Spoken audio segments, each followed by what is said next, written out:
វីដេអូនេះខ្ញុំនឹងលើកមកបង្ហាញនិងចែករំលែកបងប្អូនអំពីរបៀបយើងចូលទៅ download យកបទចម្រៀងឬក៏វីដេអូផ្សេងៗចេញពី YouTube មកបងណាបាទហើយអានេះវាតម្រូវការទៅលើបងប្អូនដែលចង់បានបទចម្រៀងបាទយកមកកាត់តដាក់រូបភាពបាទវីដេអូបទចម្រៀងដើម្បីផុសកម្សាន្តនៅក្នុងបណ្ដាញសង្គមបាទអញ្ចឹងបើសិនជាបងប្អូនពេញចិត្តវីដេអូរបស់ខ្ញុំបាទបងប្អូនអាចនឹង like share ពី like ពី share follow page ចុច subscribe YouTube ម្នាក់មួយផងបាទដើម្បីបងប្អូននឹងទទួលបានវីដេអូថ្មីៗក្រោយទៀតអញ្ចឹងដើម្បីកុំឲ្យខាតពេលបងប្អូនចូលទៅតាមដានវីដេអូរបស់ខ្ញុំទាំងអស់គ្នាបាទហើយកម្មវិធីដែលយើងត្រូវទៅ download តម្រូវទៅលើកម្មវិធី Chrome បងណាអញ្ចឹងយើងចុចលើ Chrome មកបាទតើមកចុចកន្លែង search ខាងលើណាគឺកន្លែងស្វែងរកដល់មកបងប្អូនវាអតាមខ្ញុំបាទដំបូងវាអ V I B V I B បងណាដល់មកអំធំ A T E បងណាបាទ A T E នេះបាទមានរូបរាងបែបនេះបងណាអញ្ចឹងយើងវាអទៅណាវាចូលទៅបាទអញ្ចឹងកម្មវិធីនេះមាននេះបងណាកម្មវិធីមានរូបរាង logo បែបនេះបាទខ្ញុំដាក់ដែលព្រួយមកបងមើលដាក់ស៊ុំអញ្ចឹងយើងទៅលើហ្នឹងមកណាអញ្ចឹងកម្មវិធីនៅខាងលើបងនេះខ្ញុំដាក់ស៊ុំមកបងប្អូនមើលដោយសារខ្ញុំបានធ្វើការ download កម្មវិធីនេះហើយវាលោតមកអញ្ចឹងបងណាមិនតែបើសម្រាប់បងប្អូនដែល download ថ្មីកន្លែងនេះគឺដាក់ថា open បានន័យថាយើងបានន័យថាយើងគេដាក់ថាដំឡើងអរខ្មែរបងប្អូនអញ្ចឹងយើងថយអស់ទៅបងណាខ្ញុំថយមកវិញបងប្អូនសម្រាប់បងប្អូន download តាមហ្នឹងទៅបាទអញ្ចឹងយើងថយទៅកម្មវិធីប្រើប្រាស់សំទោសអញ្ចឹងយើងកម្មវិធីនេះមាន logo បែបនេះណាខ្ញុំដាក់ស៊ុំមកបងប្អូនមើលបាទអញ្ចឹងយើងចូលទៅក្នុងកម្មវិធីមកដើម្បីចូលទៅ download យកវីដេអូបទចម្រៀងឬឯកសារវីដេអូផ្សេងៗបាទអញ្ចឹងយើងចូលទៅក្នុងកម្មវិធីមកបាទបន្តមកបងប្អូនមើលខាងនេះមកណានេះកន្លែងYouTube ដាក់ YouTube ទីកន្លែង YouTube មកបាទសំទោសបាទចូលចាំតិចដោយសារសេវាបងណាអញ្ចឹងយើងចូលកន្លែង search យើងបងណាចូលកន្លែង search កន្លែង find រកមកបាទអញ្ចឹងយើងសរសេរសំណួរបទចម្រៀងឬក៏យើងស្នើសុំបទចម្រៀងណាមួយដែលបងប្អូនត្រូវកាត់បាទឥឡូវយើងដាក់ថាសួរកាច់បាទភ្នំបងណាអញ្ចឹងយើងបទការរំលឹកធ្វើកាច់បាទតាមទៅមកបាទនេះឡើងណាអញ្ចឹងយើងចុចលើអក្សរហ្នឹងមកណាទីលើអក្សរលឹបមកបាទនេះអក្សរ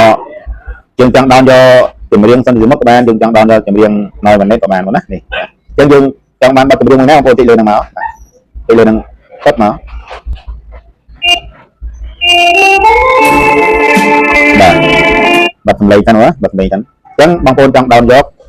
បទចម្រៀងសួរកាច់បាទភ្នំយើងចុចព្រួយនីមួយមកបាទបាទបន្តមកបងប្អូនមើលខាងនេះបងណាកន្លែងគ្រីក្រហមហ្នឹងបើកាលណាបងប្អូនមិនដោះយើងដោនទៅបានយកទាំងអស់ហ្នឹងមកណាអញ្ចឹងយើងទៅដោះនេះដោះមក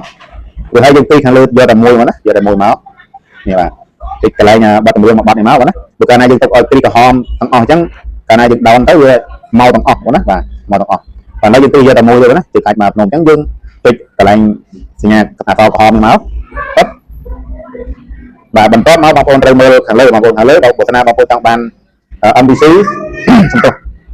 ចង់បាន MPC មកទៅកន្លែងនេះឥឡូវណានេះអានេះតែ MPC មកណាបាទហ្នឹងហើយអាហ្នឹងគាត់ថាវាយើងយកសំឡេងបាទហើយបើយើងចង់បានជាវីដេអូមកទីក្រោមនេះបងណាទីក្រោមឥឡូវខ្ញុំកម្រិតយកត្រឹមនេះ720ក៏បានបងប្អូនយក360ប្រហែលណាអញ្ចឹងខ្ញុំយក360បាទចុចកន្លែង360វាហើយយើងទីអក្សរក្រហមនេះដោនឡូតបាទសូមចាំតិចបាទសូមចាំតិចដោយសារវាបរិកម្មបងណាទៅបរិកម្មមកនេះទៅតិចទួយមកកម្មវិធីព្រីមកណាវាតែមានបរិកម្មចឹងមកណាអញ្ចឹងតិចទួយទៀតតើមកតិចខ្វែងចោលទៅ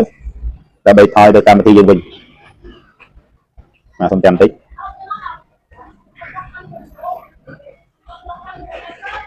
ចាំទៅបងណាអញ្ចឹងតិចខ្វែងទៀតនេះបងប្អូនណាបាទនេះបានហើយបងប្អូននេះគឺកាច់បាទខ្ញុំនេះបាទអញ្ចឹងយើងតិចព្រួយបន្ថែមទៀតដើម្បីយើងចូលទៅមើលចម្រៀងរបស់យើងបាទនេះបានណាបងបាទអញ្ចឹងយើងថយអត់ទៅណាបាត់ទៅចឹងអញ្ចឹងយើងចូលទៅមើលក្នុងកម្មវិធីទុកវីដេអូទៅចាក់វីដេអូតើចម្រៀងនេះវាបានមកក្នុងកម្មវិធីយើងបានអត់បាទបានជួយគេអត់ចឹងណាអញ្ចឹងតិចលើមកបាទបន្តមកយើងតិចទៅមើលវីដេអូរបស់យើងនេះបានណាបងណាជួយកាច់បាទខ្ញុំបាទជួយគេចឹងណាតិចលើមកបាទអញ្ចឹងយើងដោនវីដេអូតាមកម្មវិធីនេះវាងាយស្រួលនឹងយើងយកទៅកាត់ដាក់បញ្ចូលនៅក្នុងវីដេអូដាក់បទចម្រៀងកំសាន្តយើងផុសតាម Facebook បាទ ចឹងអរគុណច្រើនបងប្អូនដែលតាមដានវីដេអូរបស់ខ្ញុំរហូតដល់ចប់បាទសូមភ្លេចគឺ like share បន្តចែកលេខឲ្យមិត្តភក្តិរបស់បងប្អូនឲ្យចេះធ្វើផងបាទអរគុណជម្រាបលា